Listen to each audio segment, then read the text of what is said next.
नमस्कार साथियों, स्वागत है आपका अपने YouTube चैनल दातार क्लासेस में। तो राजस्थान की आर्थिक समीक्षा 2022-23 का जो है फोर्थ चैप्टर हम कर रहे थे, औद्योगिक विकास, और इसमें हमने फर्स्ट पार्ट कवर कर लिया था। नेक्स्ट स्टार्ट करेंगे हम अगली योजना। तो ये है डॉक्टर भीमराव अंबेडकर राजस्थान दलित आदिवासी उद्यम प्रोत्साहन योजना 2022 के बारे में। तो ये योजना जो है ये 8 सितंबर 2022 को अधिसूचित हुई है। डॉक्टर भीमराव अंबेडकर राजस्थान दलित आदिवासी उद्यम प्रोत्साहन योजना 27 अक्टूबर 2022 को जो है उद्योग आयुक्त है महेंद्र पारेख जी, इन्होंने इसको लॉन्च किया। ठीक है, तो ये डेट याद रखिए, 27 अक्टूबर 2022 को लॉन्च हुई है डॉक्टर भीमराव अंबेडकर राजस्थान दलित आदिवासी उद्यम प्रोत्साहन योजना। इसका उद्देश्य क्या है कि जो गैर कृषि क्षेत्र है, जैसे है विनिर्माण हुआ, सेवा हुआ, व्यापार हुआ, इसके विकास के अंदर जो SC ST के वर्ग के जो नागरिक है उनकी भागीदारी को सुनिश्चित करना इसका उद्देश्य है। और इसमें जो है ब्याज पर अनुदान दिया जाता है। तो अगर 25 लाख तक का अगर आपने लोन लिया है तो इस पर 9% का अनुदान दिया जाता है गवर्नमेंट के द्वारा। 5 करोड़ तक के ऋण पर 7% का दिया जाता है, और 5 करोड़ से ज़्यादा, ठीक है, इसके ऋण पर जो है 6% का जो है अनुदान दिया जाता है। प्रोजेक्ट लागत का 25% अथवा 25 लाख रुपए की जो मार्जिन मनी है वो अनुदान देय के रूप में राशि देय होगी। जितना भी प्रोजेक्ट की लागत आएगी उसका 25% देय होगा, या 25 लाख तक की जो मार्जिन मनी है वो अनुदान राशि के रूप में दी जाएगी।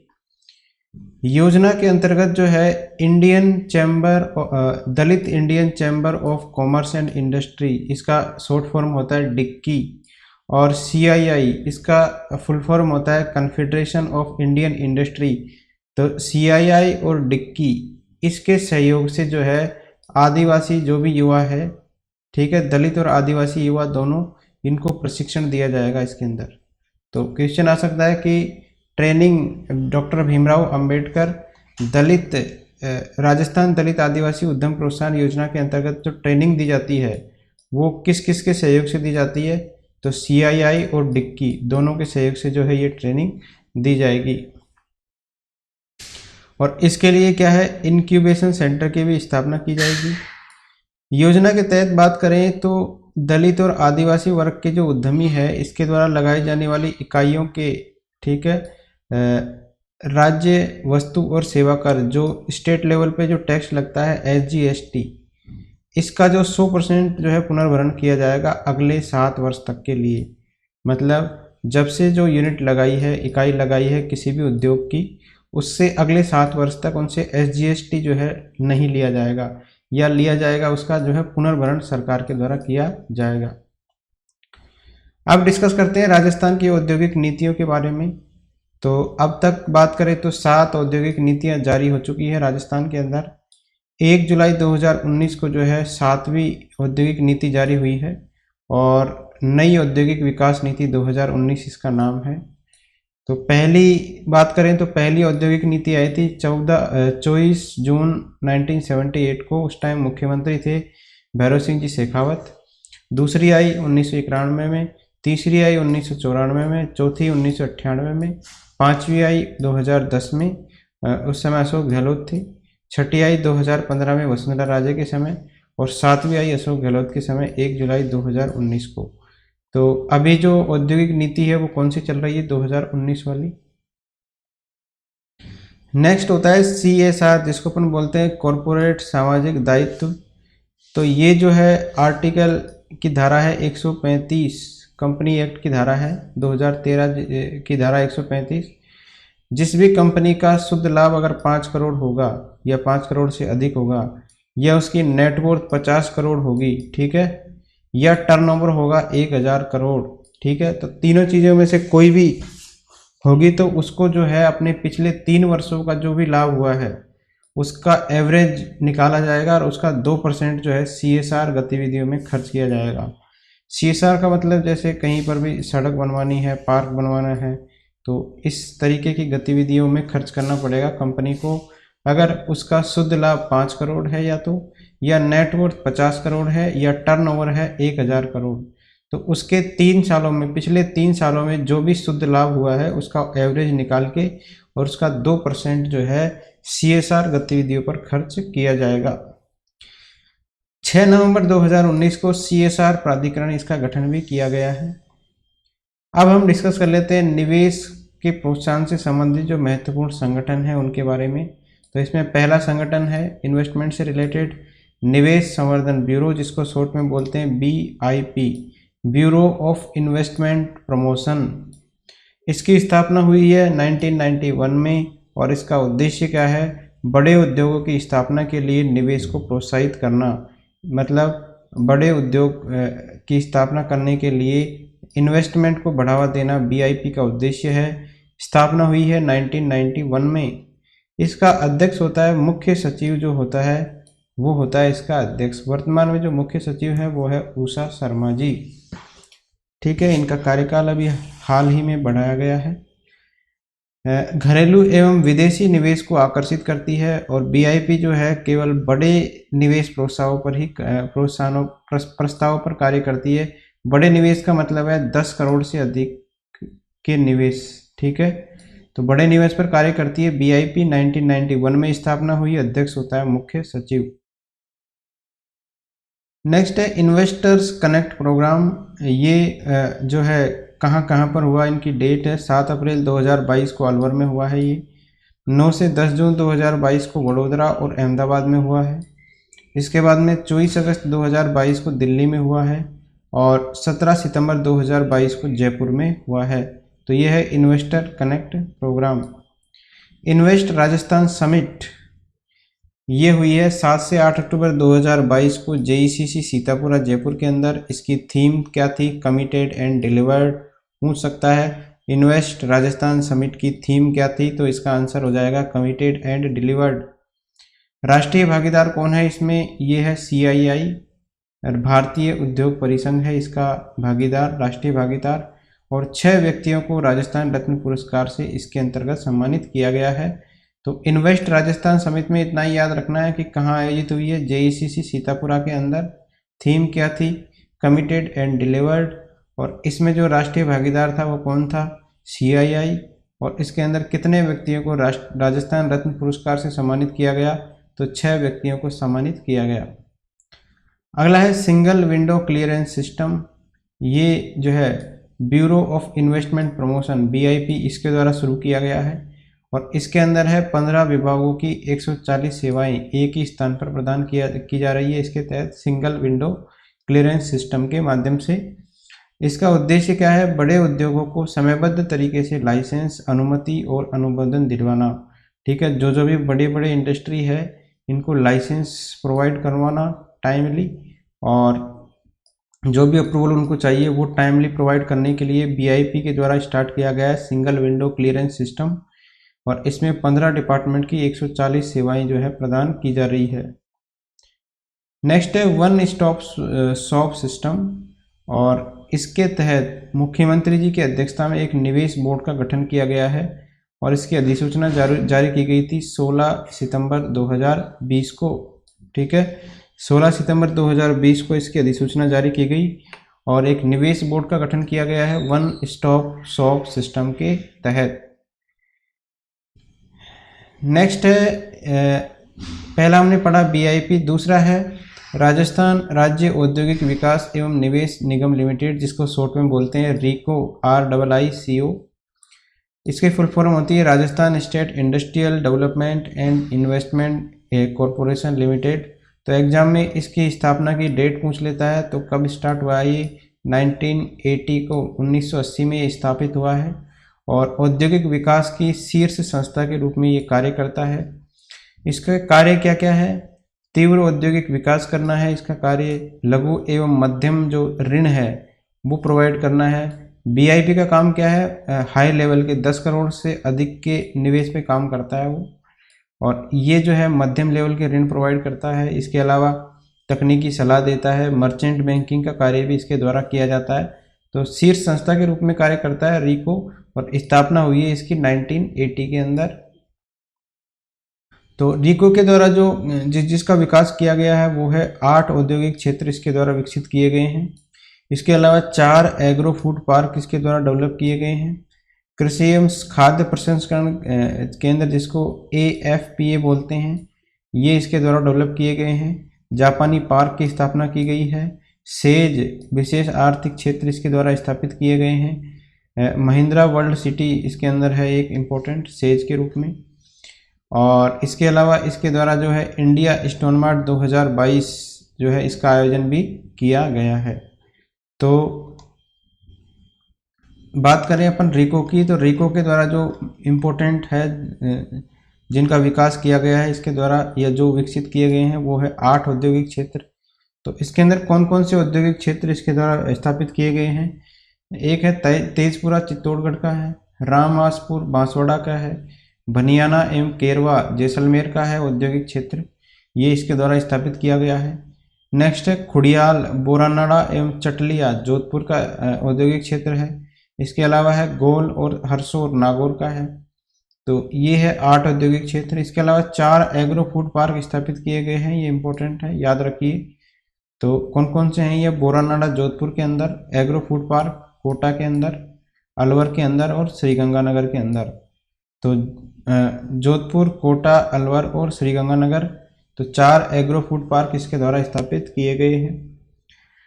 कृषि और खाद्य प्रसंस्करण क्षेत्र की बात करें AFPA की, तो तिवरी जोधपुर के अंदर जो है ये स्थापित किया गया है कृषि एवं खाद्य प्रसंस्करण केंद्र। नेक्स्ट है जापानी पार्क स्थापित किए गए हैं नीमराणा और घिलोट अलवर के अंदर, 2 जगह है। इसके अलावा विशेष आर्थिक क्षेत्र सेज की स्थापना की गई है। 2 सेज वर्तमान के अंदर संचालित है।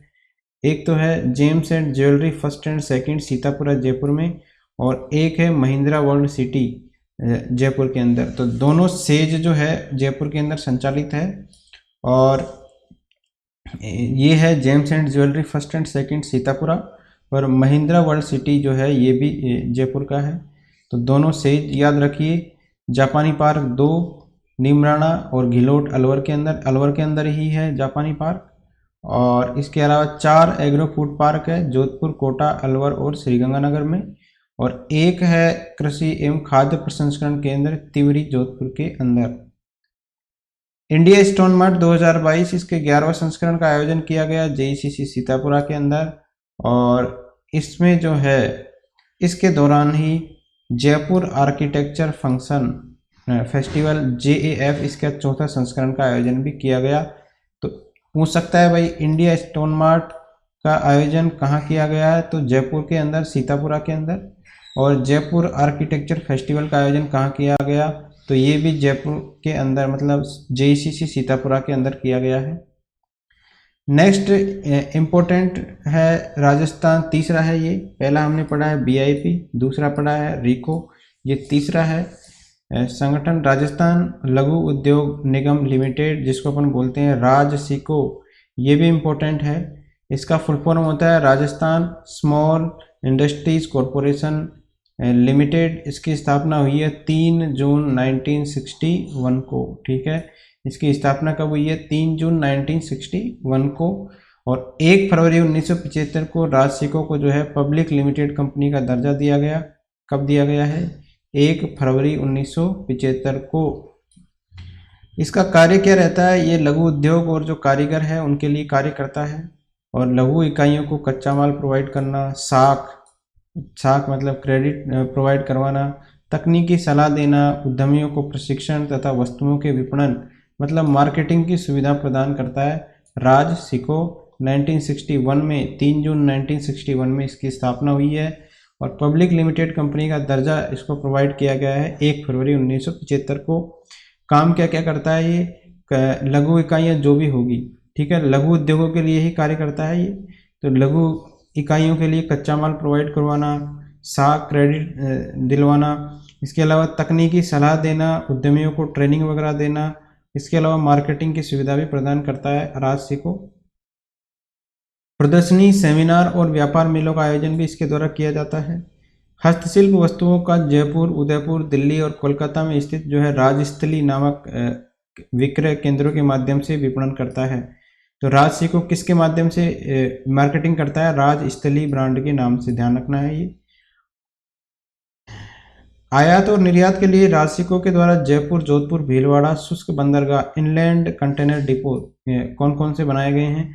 तो ये भी पूछ सकता है कि कहाँ कहाँ पर इनलैंड कंटेनर डिपो बनाए गए हैं राज सिको के द्वारा।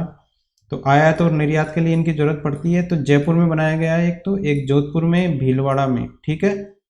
तो 3 जगह बनाए गए हैं, जयपुर, जोधपुर, भीलवाड़ा, तीनों का नाम नोट कर लीजिए।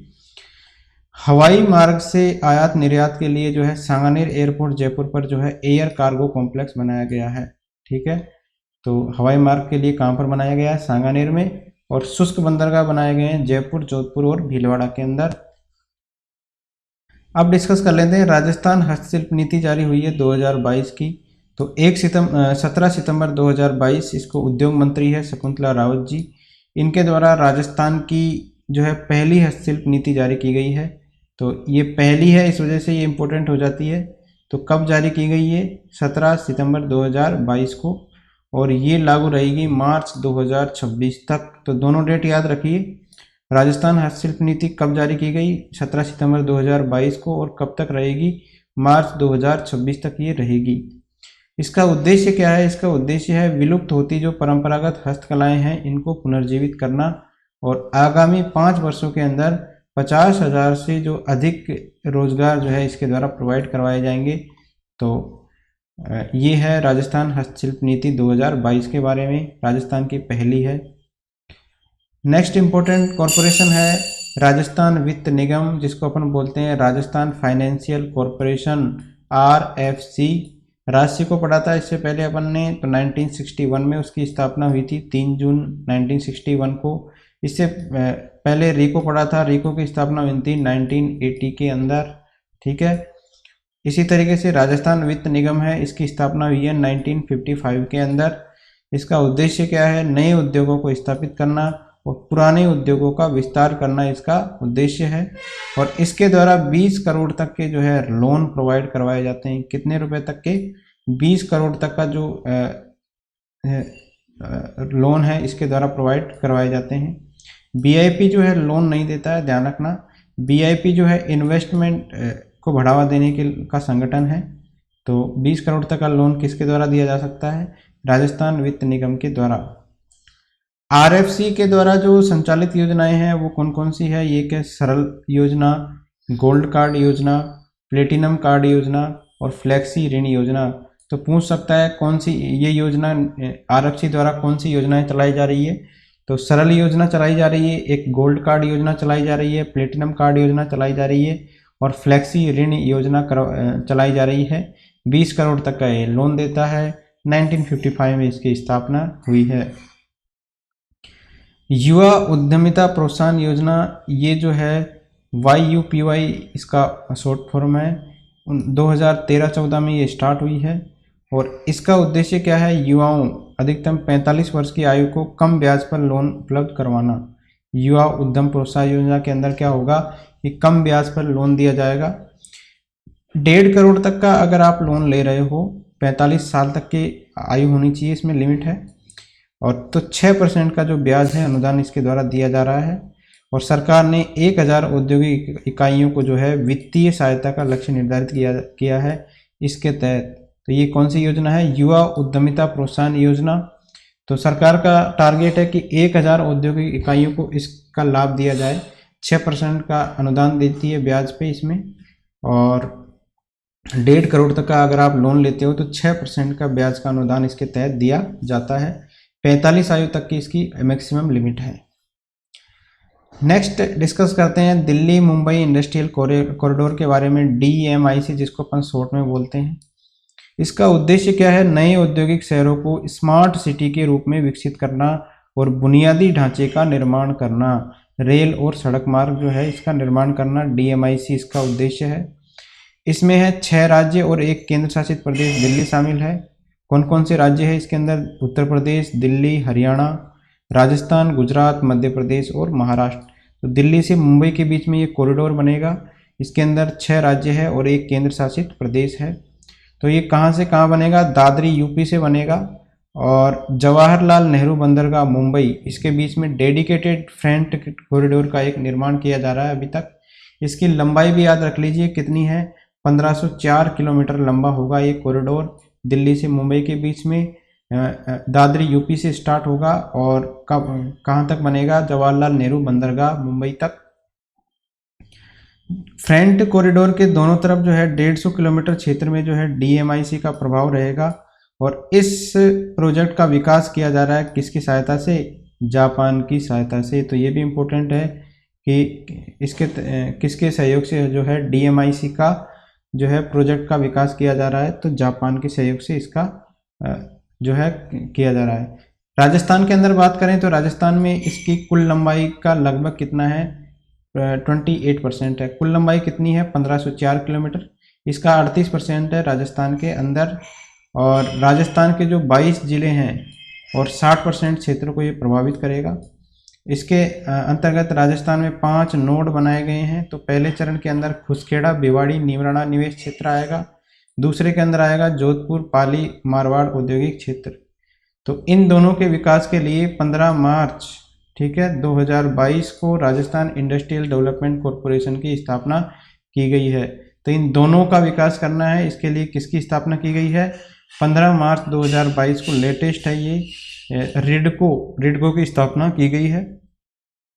दूसरे चरण के अंदर विकास किया जाएगा अजमेर किशनगढ़ निवेश क्षेत्र का, जयपुर दौसा औद्योगिक क्षेत्र का और राजसमंद भीलवाड़ा औद्योगिक क्षेत्र का। खुसखेड़ा, भिवाड़ी, नीमराना निवेश क्षेत्र की बात करें तो इसके अंदर 165 वर्ग किलोमीटर क्षेत्र शामिल रहेगा और अलवर के इसमें 44 गांव शामिल होंगे। जोधपुर पाली मारवाड़ औद्योगिक क्षेत्र की बात करें तो 154 वर्ग किलोमीटर क्षेत्र इसके अंदर शामिल होगा और इसके अंदर 9 गांव शामिल होंगे। और 12 अक्टूबर 2020 को विशेष निवेश क्षेत्र SIR स्पेशल इन्वेस्टमेंट रीजन जो है इसको घोषित किया गया है। तो किसको घोषित किया गया है, क्वेश्चन बनता है कि विशेष निवेश क्षेत्र के रूप में किसको घोषित किया गया है, तो जोधपुर पाली मारवाड़ औद्योगिक क्षेत्र को। राजस्थान विशेष निवेश क्षेत्र अधिनियम ये 26 अप्रैल 2016 को अधिसूचित हुआ है और राजस्थान जो है विशेष निवेश क्षेत्र बोर्ड का गठन किया गया है इसके लिए।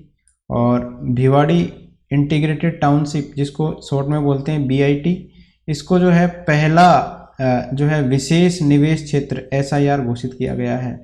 तो राजस्थान का पहला SIR तो है भिवाड़ी इंटीग्रेटेड टाउनशिप BIT और अभी हाल ही में घोषित हुआ है, ये घोषित हुआ है 2020 में, ये है जोधपुर पाली मारवाड़ औद्योगिक क्षेत्र। तो दोनों का नाम याद रखिए। तो पहला तो है भिवाड़ी इंटीग्रेटेड टाउनशिप और दूसरा है जोधपुर पाली मारवाड़ औद्योगिक क्षेत्र। तो आज की वीडियो में इतना ही। Thank you friends.